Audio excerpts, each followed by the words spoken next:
બાવળામાં આડા સંબંધની શંકાએ પ્રેમિકાને છરીના આડેધડ ઘા ઝીકી પતાવી દીધી. હત્યારો પોલીસ મથકે થયો હતો હાજર. અમદાવાદ જિલ્લાના બાવળા તાલુકાના રામનગરમાં આડા સંબંધની શંકાએ મહિલાની છરીના આડેધડ ઘા ઝીકીની હત્યા કરવામાં આવી હોવાનો બનાવ સામે આવ્યો છે. આ મામલે પોલીસે હત્યાનો ગુનો નોંધી પ્રેમીની અટકાયત કરીને કાયદેસરની કાર્યવાહી હાથ ધરી છે. તો બાવળાના રામનગરમાં રહેતા લલિતાબેન ઠાકોરના અગાઉ લગ્ન થયા હતા કે જે લગ્ન જીવનથી તેમને સંતાનમાં 2 બાળકો પણ છે. પતિ સાથે મનમેળ ન રહેતા લલિતાબેને છૂટાછેડા લઈ લીધા હતા.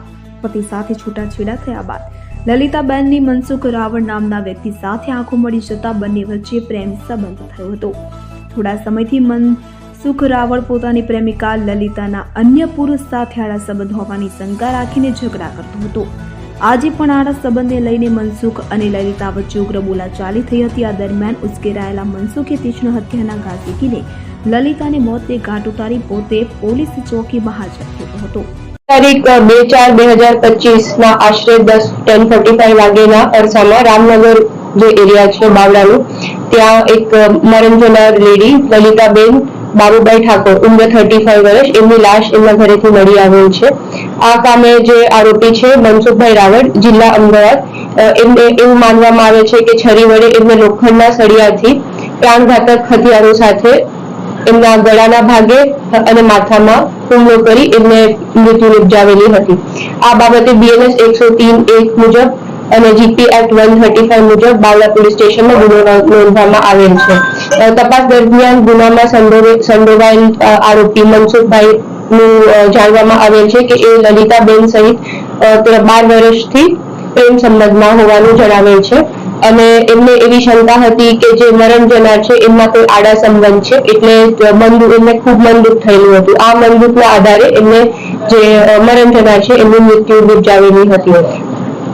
હત્યાના આગળના દિવસે શું પરિસ્થિતિ આખી બની હતી? સવારે આખી પરિસ્થિતિ શું બની હતી? શું આખો માહોલ જોયો હતો આરોપીઓના ઘરે? એ આખી વાત શું? જે મરણ જનાર છે લલિતાબેન, એ અમદાવાદ એમના બેનના ઘરે ગયેલા હતા થોડાક દિવસ પહેલા. ત્યાં એમને કોઈ જે આરોપી મનસુખ છે એમને જાણવામાં આવેલું હતું કે રઘુવીરસિંહ કરીને વ્યક્તિ છે જેમના પરિચયમાં આવેલા છે અને એ રીઝનથી એમને શક વહમ હતો અને એક દિવસ અગાઉ એમને લલિતાબેન અને રઘુવીરસિંહને સાથે જોયેલા હતા, એટલે મનદુખમાં આવીને આ કૃત્ય કરેલ છે. હત્યા એમને લોખંડના સળિયા સાથે કરેલી છે અને માથામાં અને ગળાના ભાગે એમને ઈજા પહોંચાડેલી છે, જેથી મૃત્યુ થયેલી છે. આરોપી જે મનસુખભાઈ છે એ આઈસર ગાડી ચલાવે છે અને જે મૃતક છે લલિતાબેન જોડે 12 વર્ષથી પ્રેમ સંબંધમાં હતા. મૃતક જે છે એમના લગ્ન થયેલા છે અને 12-13 વર્ષ પહેલા છૂટાછેડા થયેલા છે.